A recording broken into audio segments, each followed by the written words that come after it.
Hello there, good afternoon. Welcome to today's episode of Pan-African News with me, Ivy Abnadide Nakita. We are live across 46 African countries and some part of Europe. And we are live on Facebook at Pan-African Television. Coming up in the next 1 hour, deplorable roads in OT region, residents and motorists, commuters call on government for immediate attention. Now, poor disposal of refuse, residents of Labaoleshi concerned about the exceedingly worrying issue. We have details of these stories and many more, including some stories in the world of business, international sports and entertainment. Do stay with us.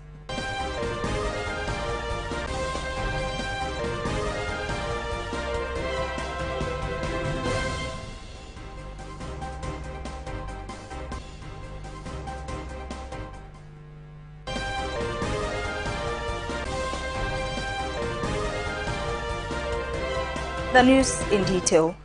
The General Secretary for the National Democratic Congress, Johnson Asiedu Nketia, has indicated that the party is not against taxation.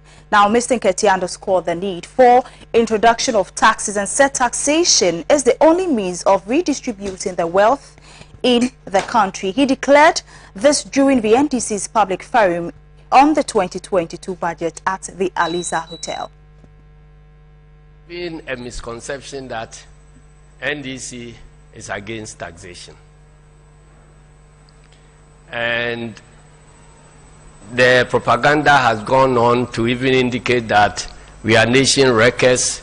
If we are not supporting taxation, how else do we intend to develop this nation?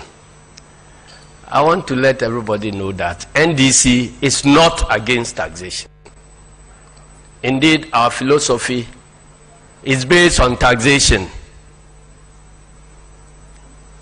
We believe in redistributive justice, and taxation is a means of achieving redistribution of wealth in the country.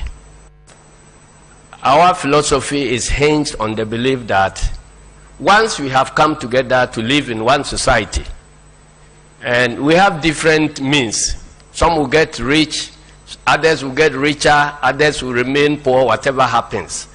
But if we want to live in a group to ensure that everybody can have the basic needs in life, we believe that there must be taxation. And our principle of taxation is each according to his means. So those who have bigger means will pay more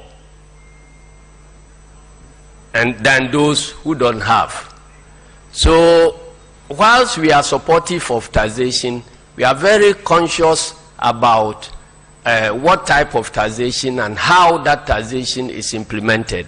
Because if you put in taxation measure that works to put the greatest burden on the people who are already sinking, then you are not helping to build a welfare society. So our policy is that let us tax, but those who have the bigger means must bear the bigger portion of the taxation. And there are even people who cannot be taxed. They must be beneficiaries of the proceeds of taxation. So when it comes to government expenditure, we also believe that to each according to his needs. So when you are taking the money from each according to his means, and then when you are distributing to each according to his needs. So that is our taxation policy. So I want to debunk the assertion that NDC is against taxation. In fact, when we come back to power, we will continue to use taxation, but we will use taxation in a manner that we will achieve the objectives that we have set onto ourselves. Now, meanwhile, the communications officer of the National Democratic Congress, Sami Gyamfi, reiterated that the New Patriotic Party claimed to have spent $100 million on the purchase of personal protective equipment. To him, the amount was outrageous and could have purchased more. As part of the COVID expenditure, they claim that In this year alone, they spent a whopping $100 million, equivalent to 600 million Ghana cedis, which is equivalent to 6 trillion old Ghana cedis on the purchase of just 3 items: hand sanitizers for SHS school children, Veronica Bacchus 3 per school, and 2 reusable nose masks for every SHS child. That alone cost a whopping 6 trillion old Ghana citizens. So it will be very interesting to know what the outcome of that audit will be.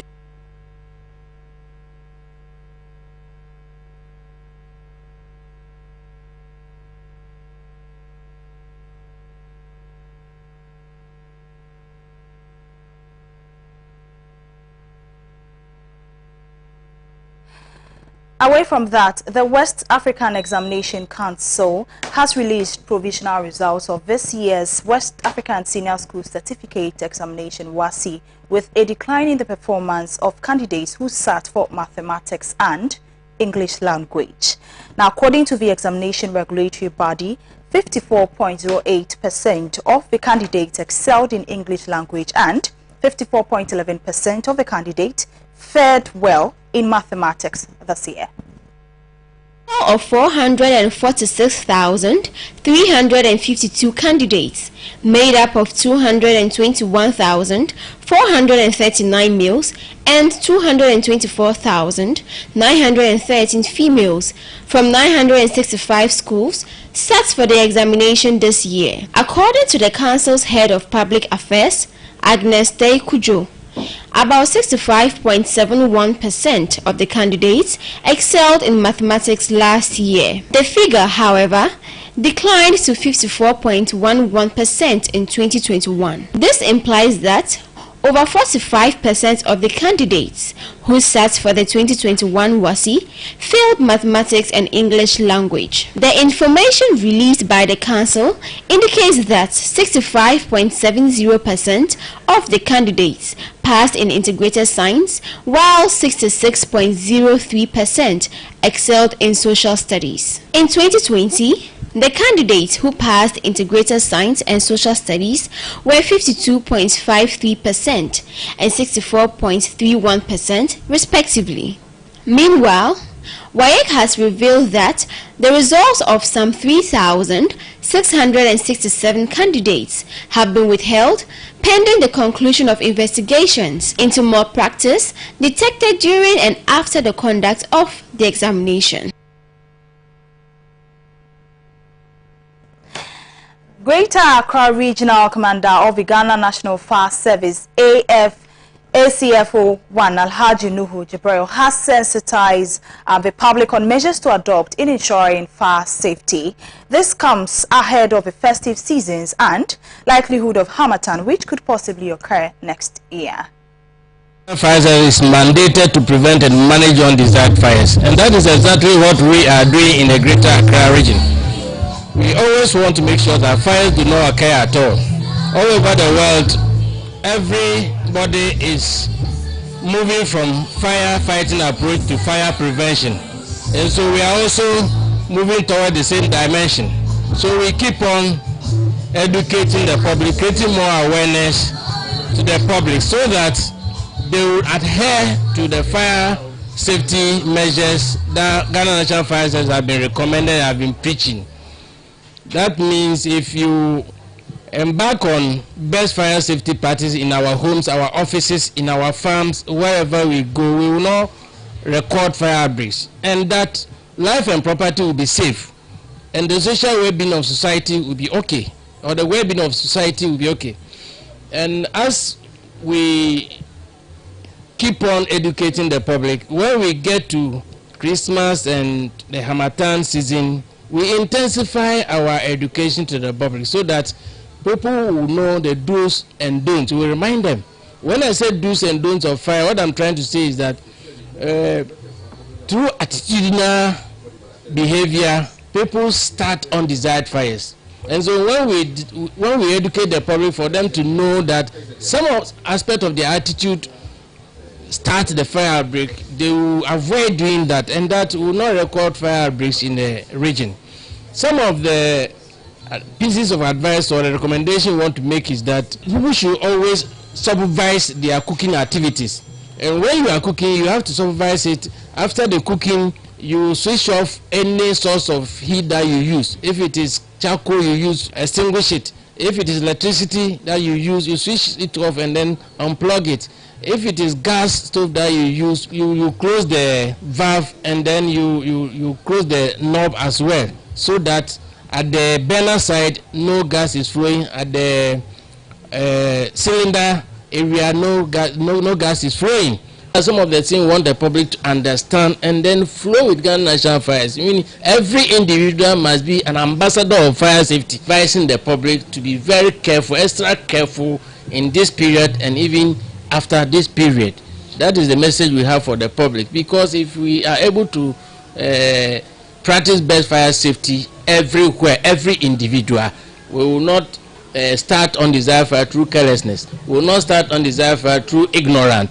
We will also, even accidentally, when it will occur, there will be a way to manage it. People will know how to manage it when it occurs, because you have education and you have knowledge about how to manage fire when it even starts.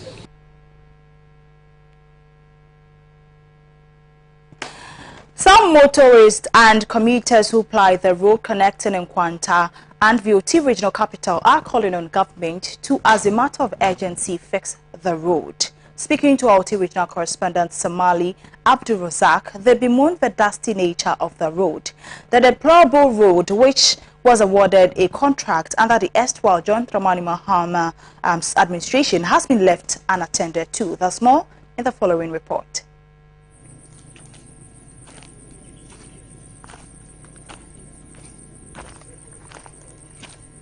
More than necessary.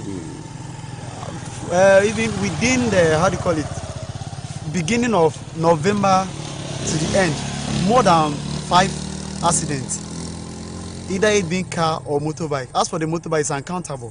For motorbike, it's uncountable. The cause of the accident is simply because of the bad nature of the road. It's the bad nature of the road.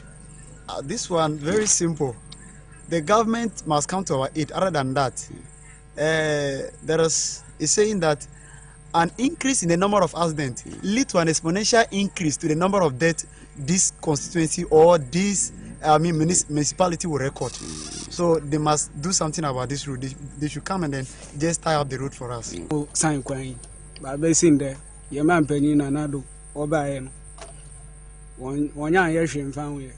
They be a or my yard my best 6 months. Now, Omako break. Yen who near course or quine so. Yen so more transfer voting time and sana or Monsabe quine mayo. Yenimia or more patcher or quine so. T.S. Ren and as on bear quine may.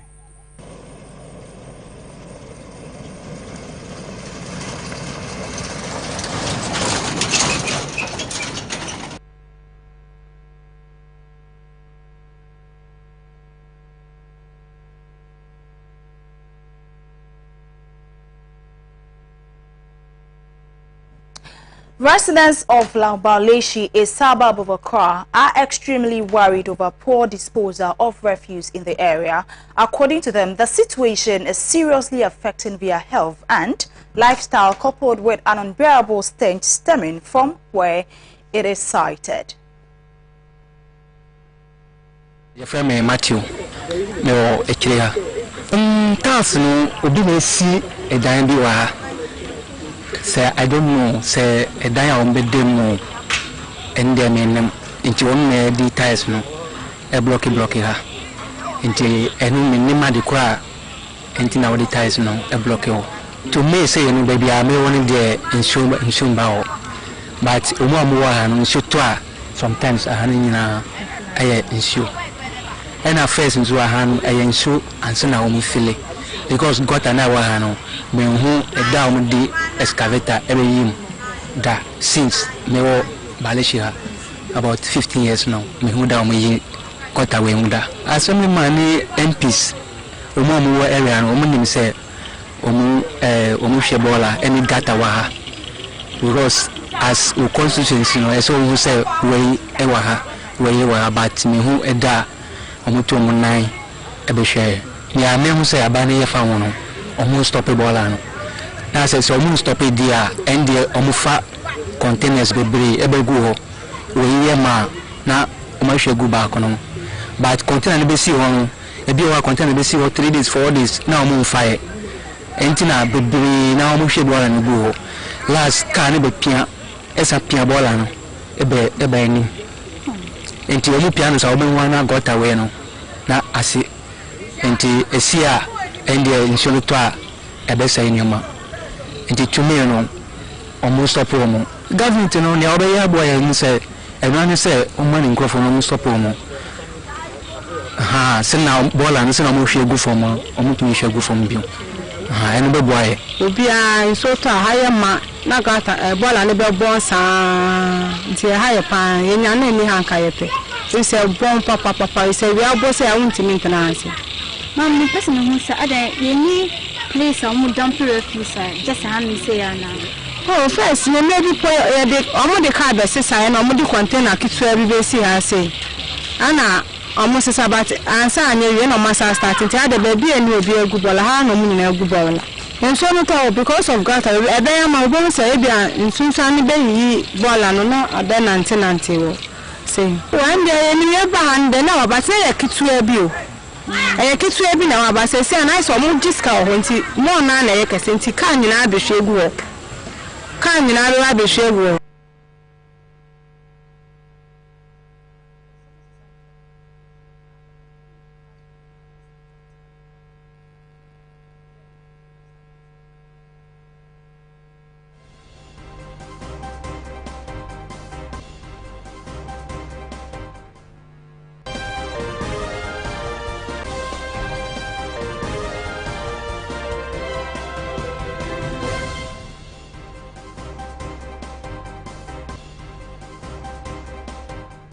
Now, before we wrap up on our local front, a civil society organization, Adams GH, has released a press statement, and it says if government fails to pay the salary of even one public sector worker in 2022, they will face their wrath from Adams GH and coalitions. They are warning the government. And prior to that, we have been joined in on phone by the Executive Director for Adams GH, Azubila Abdul Salam, to give us the very latest. Abdul, good afternoon.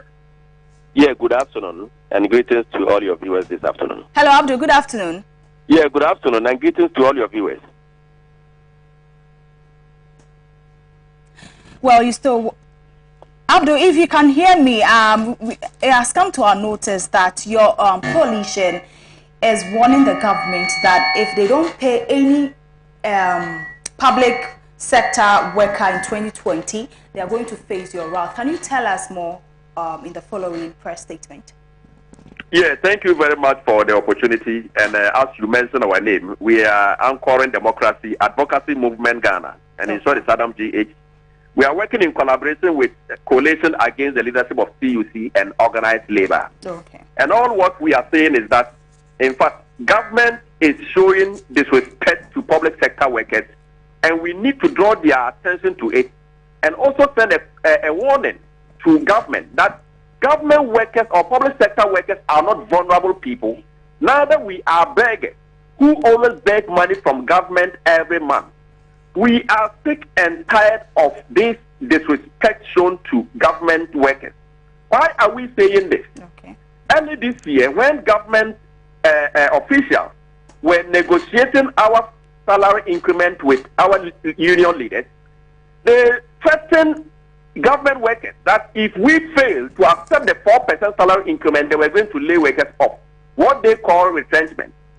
That notwithstanding, August this year, the same government came out and said, if by January this year and you are a government worker, you don't have Ghana card, you will not be paid.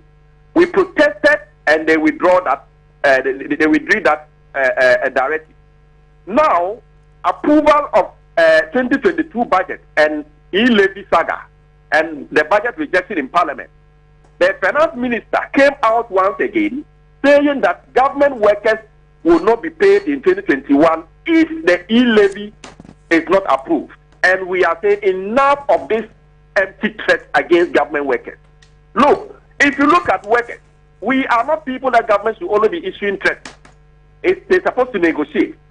And the budget at hand and the e-levy issue has nothing to do with workers. Workers are not parliamentarians. We are not those who are disapproving or approving the budget. You cannot use the e-levy to threaten our salary that we're supposed to be paid next year. So all what we are saying is that government should rather threaten the Article 71 office holders, telling them that maybe they will not get money to buy fuel into their V8 in 2022. Or maybe they will work or they will use taxes to parliament or to their ministry. There will not be the 3 billion new Ghana cedis that they are allocating to the presidency in 2022 budget, they will not be able to pay. Or the 33 billion Ghana cedis that has been stolen from government coffers by these appointees from 2017 to 2020, based on Auditor General report, they should find ways and means to retrieve this money. But to come out and be threatening government workers, we are saying it is very unfortunate, and we are also sending a warning that our salary is not negotiable. The e-levy is not a condition attached to our contractual agreement, and therefore government should not be using money that we have worked for, and we are taking something that we supposed to be taken every month as something that they can threaten us with. If you look at this government, when they were in opposition in 2016, they were having very good relationship with government workers. They moved from one office to another with MTN code and what of you, that workers should contribute 2 cedis, 5 cedis to support their campaign. We did, including Kaya people. They contributed to support their campaign. Now you are in government and you want to mess up the life of workers, issuing threat and disrespect to the very people that you were begging them for 1 cedi and 2 cedis. We are telling them that if they are saying that they will not pay public sector workers, they are telling the soldiers who are protecting them at the presidency, the police bodyguards they are having, and all the security apparatus, they are telling them that they will not pay them. And they should know that a hungry man is an angry man. What happened in Guinea is the same thing that Alpha Conde increased his salary and reduced the salaries of public sector workers. And today he is out of the throne. So if they think they will pay themselves, but they will victimize or they will punish public sector workers, including their own guards and the military and the soldiers, then they should stand well. The security threat that they are calling for themselves in 2022 is something that they cannot stand it. So we are not negotiating anything with them. We are sending a warning to them. Government should retrieve the 33 billion Ghana cedis that its official has stolen, and spare us with this e-levy and spare us with this empty threat. Okay, Abdul, when you say the government will face your wrath, what do you mean by that? Come again. If you say the government will face your wrath, what do you mean by that? What I mean is that a hungry man is an angry man. If the president or the executive think that their bodyguards who are military, police, and all this security apparatus, a month of January 2022, they will go to their bank and there's no money for them, and their wife will be dying hunger in the house, and they will come and guide you, and they will go to their bank and take their juicy salaries and whatever, then your guess is good as mine. And that notwithstanding, public sector workers, together with the security and all those of us who are government workers, will never sit down for government to mess our life in this country. Then we are calling on the IGP to know that government is calling for a very serious security threat for them in 2022. Because if workers are not paid, the insecurity that government will cause in this country will be something that they cannot contain. So we are calling on the IGP. He should advise the president and the security caucus at the top that they should not try mess up workers' lives or threaten us of our salaries in 2022. E-levy was not part of our contractual agreement, and therefore they cannot threaten us with the e-levy. Neither government workers or public sector workers, we are parliamentarians. We cannot approve or disapprove the budget in parliament. They should go and threaten those who are not approving the budget, but not and spare public sector workers alone. If they dare think that we are the people that they keep on disrespecting all the time. 1, 2, we will lay you up. 1, 2, we will not pay you. And they want to continue with that, and they are trotting on a very dangerous ground that if they are not careful, they will completely take him aback. Abdul, before I let you go, these are some concerns that your organization has raised. In case the government fails to adhere to all of these concerns, what are you going to do? What is the next line of action? Come again with your question. What I mean is, now these are valid concerns from your organization, that if government fails to pay public sector workers in 2022, they are going to face your wrath. So let's say the government has failed or fails to do that, and what are you going to do? Finally, before I let you go. In fact, what we will do is something that I will not disclose now. Why? But it will be something that will cause insecurity in the country. That is why we are calling on the security to advise government accordingly, that if they want to continue to have proper security measures put in place for people to obey the security measures in this country, they should not joke with our salary, because a hungry man is an angry man.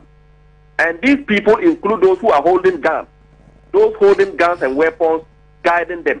So they should advise themselves. As for what will happen, I will not say it now. But when we get to that time, they will see the mess that they have caused for themselves and not public sector workers in this country. Thank you. We have been in conversation with the Executive Director of Adams GH, a civil society organization. Now, they have released a press statement threatening the government will face their wrath in case they fail to pay public sector workers in 2022. You're still watching Pan African News with me, Ivy Abnandi. Nakita Business News is next.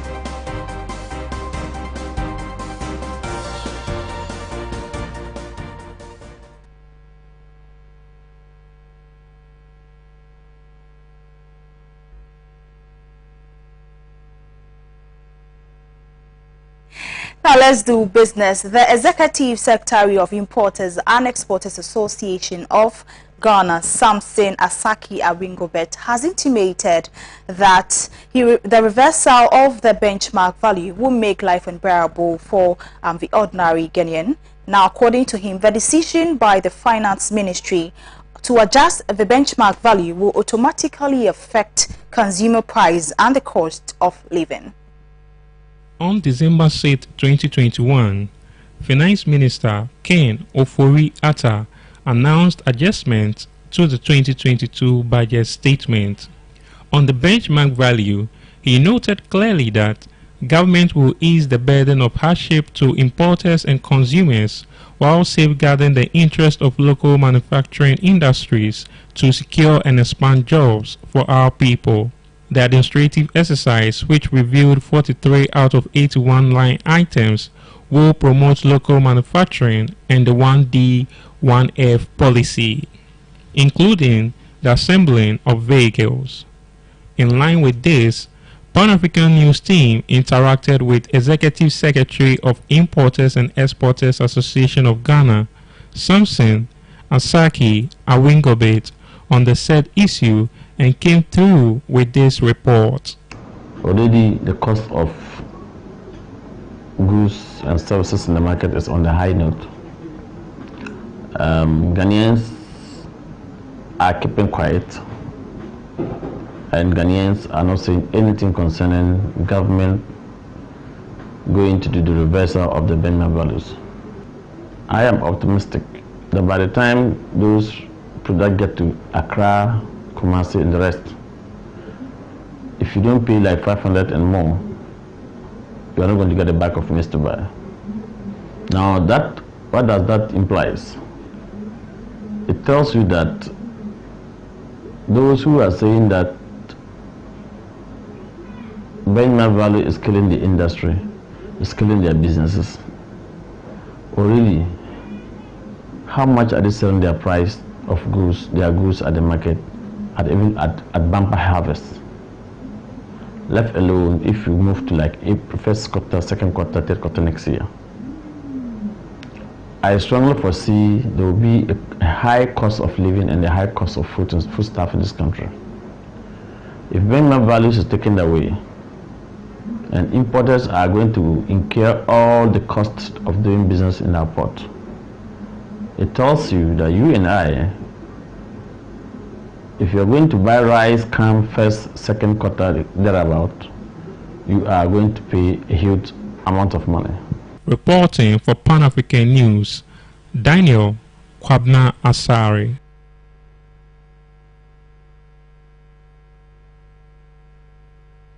Now, still in the world of business, Goil Company Limited has denied claims of being directed by government to reduce fuel prices. According to them, the allegations by the Association of Marketing Companies are false.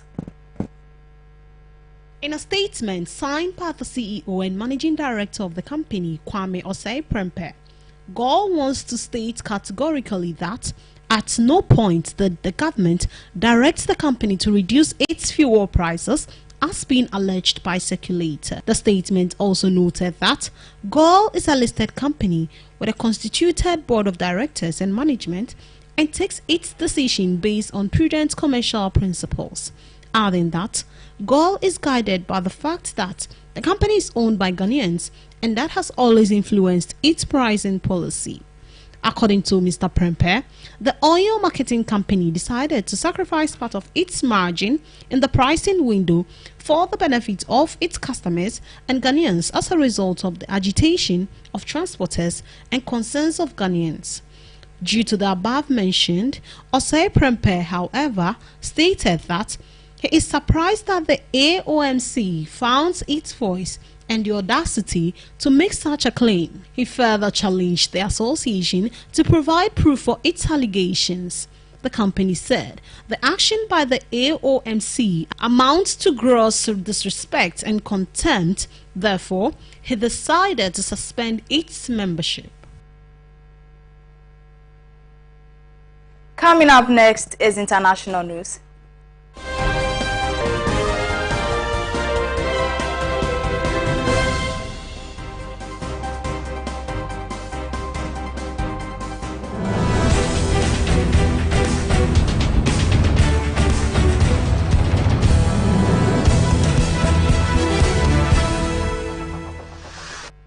On an international front, Omicron, a new SARS-CoV-2 strain, first detected in the Gauteng province of South Africa, has been acknowledged by the World Health Organization as a variant of concern. Now, this is about the most concern the organization can show at this early stage of emergence of this variant. Cases have been reported from other countries, indicating that Omicron is unlikely to get contaminated geographically. If it outperforms Delta in creating new infections, it may replace it as the dominant variant in COVID-19 infections, as Delta did to earlier variants. With huge numbers unvaccinated in the poorer countries as a deliberate policy, and the far right opposing vaccination in various countries, the world could plunge again from recovery to another downturn. The World Health Organization has been warning us that vaccine equity is the only way to contain the pandemic. Unless we prepare and tweak our immune system to fight SARS-CoV-2 infections, the COVID-19 pandemic will continue with huge number of deaths and economic devastation. Let us not forget that the influenza epidemic killed 50 to 100 million in the world after the First World War. Almost half of that in India alone. Nature can provide immunity, as it did after a few years, but it comes at a huge societal cost. That is why vaccines for everybody is a necessity to stop the epidemic. Instead, we see the rich countries, the EU and UK, actively opposing the waiver on patents of vaccines and sharing the manufacturing knowledge so that poor countries can access at affordable cost these life-saving vaccines. The United States, while claiming to support such measures, has thrown its weight behind Pfizer and Moderna, who are making huge profits on the back of the pandemic. Just to put this in perspective, People's Vaccine Alliance has shown that Pfizer, BioNTech and Moderna will make pre-tax profits of $34 billion this year. A 93.5 million a day profit. Half this amount could have vaccinated the entire population of low-income countries. The above figures are based on the latest company reports released by the pharmaceutical CEOs during their annual ST80 summit, the equivalent of a big pharma Davos, from November 16th to 18th this year. While ripping off the people who desperately need vaccines, People's Vaccine Alliance shows that the Pfizer, BioNTech and Moderna have delivered less than 1% and 0.2% of their vaccine supply to low-income countries. The rich countries believe somehow they can insulate their population from the pandemic, even if it rages in poorer countries. This is based on the belief that the supposedly superior mRNA vaccines produced by Pfizer, BioNTech and Moderna will provide nearly full immunity to their population. The Omicron variant has shown that the spike protein, which helps the virus stick to the cells that line our nose and upper respiratory tract, can and does evolve with time. This makes infections easier as the virus becomes more transmissible and possibly helps vaccine escape, as most vaccines target the spike protein. Omicron has shown more than 30 such mutations in spike protein. It is and are therefore relatively immune to changes in the virus itself. Thus, we are far better placed in terms of pharmaceutical interventions, in science and technology terms, now than when the pandemic began. What we lack is the political will to meet the pandemic health issue. Instead, we have vaccine nationalism, ghoulish companies that want to make super profits from the pandemic, and countries that prefer to support profiteers at the expense of the health of the people. The private companies claim that if they are not allowed to make these super profits, there will be no incentive for future drugs and vaccines. This is simply a lie. Almost all the developments, either in vaccines or as drugs, have come from public domain science. The entire field of mRNA vaccines came from publicly funded research. The key research based on which Moderna has developed its vaccines was done by the US National Institute of Health. There is a major dispute on this between Moderna and NIH on a key patent that Moderna has filed. This is apart from the Moderna receiving vast public funds for developing the vaccine.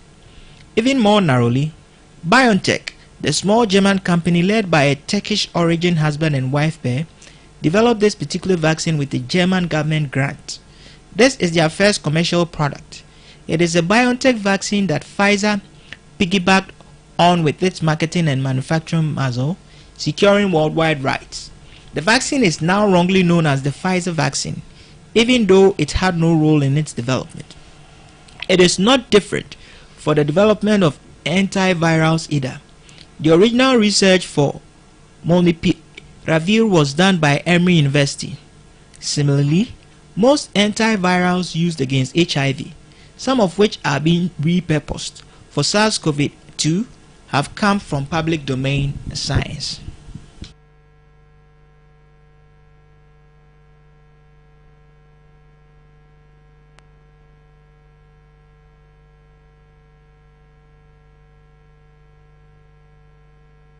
Credit goes to our international partners. The People's Dispatch Sports News is next after the short breather.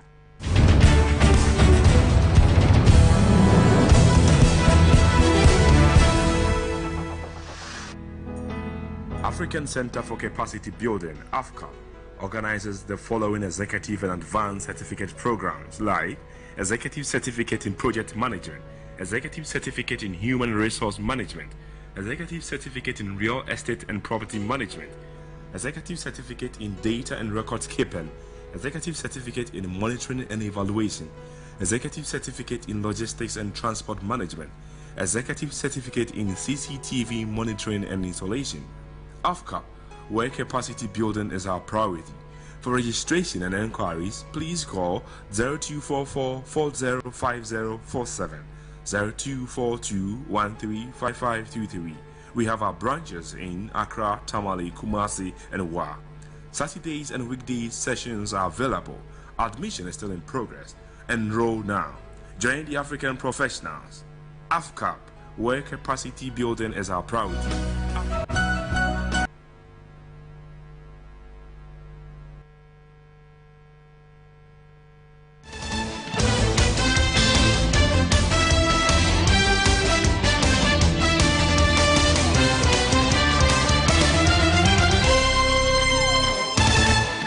You're still watching Pan-African News from our studios here, 48 Swanika Street, Olympia, Ghana. Welcome to the sports segment of the news. Now, Black Stars coach Milovan Rajvek will face his former side Algeria in a friendly next year. Now, the 67-year-old managed the Desert Foxes in 2016 for 3 months before he was sacked. Milovan Rajvek's side will battle Algeria, handled by Jamel Belmadi, who are unbeaten in 33 matches. The fixture, which will precede the Nations Cup, is built for Doha. The Serb was sacked following player revolts in camp, which saw Algeria do 1-1 at home to Cameroon in the 2018 World Cup qualifiers. The Black Stars, who inflicted a 1-0 win of Algeria in their last outing on January 23, 2015, are in Group C of the AFCON, alongside Morocco, Gabon, and Comoros. They will begin their campaign against North African side Morocco on January 9, 2022.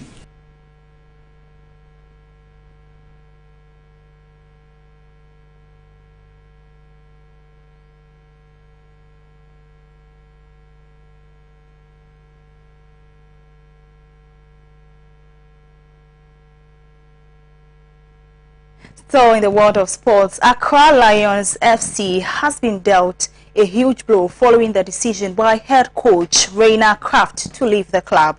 Now, the German tactician did wonders with the capital-based club during the 2022-2021 National Division 1 League season.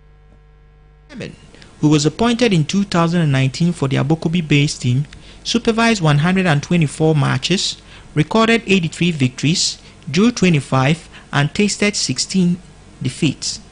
Courtesy of his stellar campaign with the Accra Lions FC, he managed to steer the team to secure promotion to the Ghana Premier League.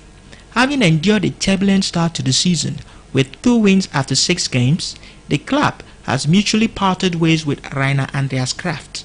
His assistant, James Francis, will serve in a caretaker capacity with immediate effect.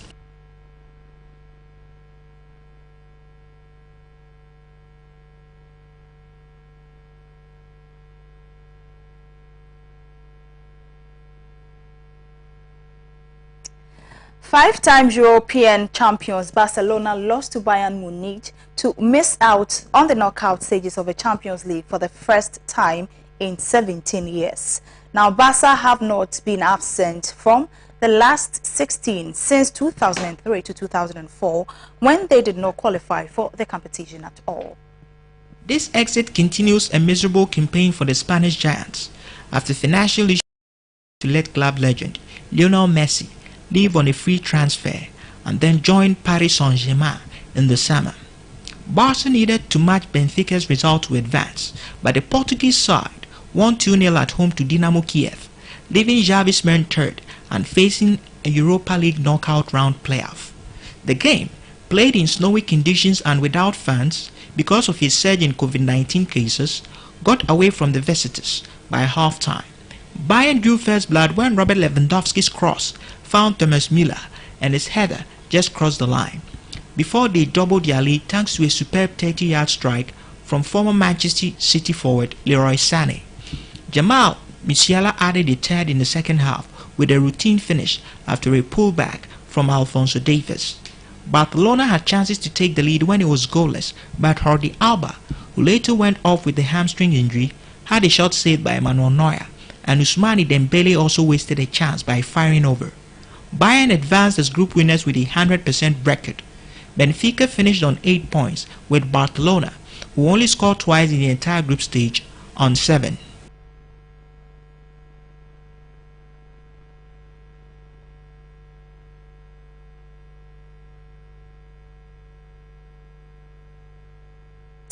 Up next is entertainment.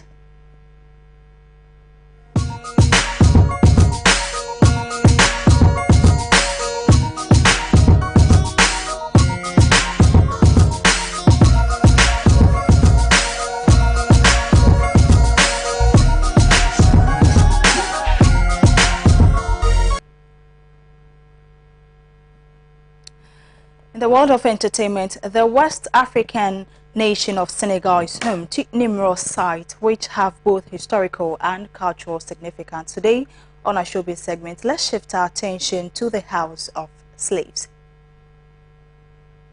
And its door of no return is a museum and memorial to the Atlantic slave trade on Guri Island, 3 kilometers off the coast of Senegal's capital city, Dakar. Following its construction in 1776, the facility became a holding center for enslaved African people to be exported. The house was owned by an Afro-French woman, Anna Colas Penin, who owned several ships and participated in the slave trade. Conditions in the building were harrowing, with many of the imprisoned perishing before they reached the ships. Captured enslaved people were imprisoned in dark, airless cells and spent days shackled to the floor, their backs against the walls, unable to move. Families were separated both at the house, with men, women and children being held in separate quarters, as well as after boarding the ship, since most of them were not sent to the same location. Young girls in particular were held separately from the rest of the imprisoned being, paraded in the courtyard so that the traders and enslavers could choose them for sex.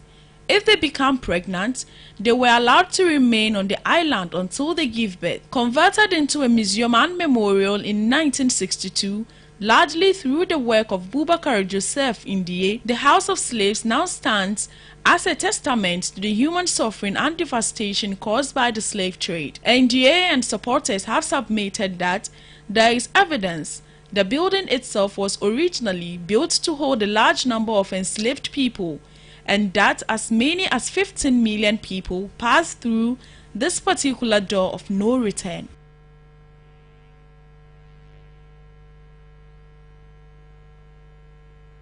Well, that's all for this afternoon. Join us on Newsbreak 6:30 p.m. for more news updates. My name, Ivy Abnandi Dinakite. Thank you for watching.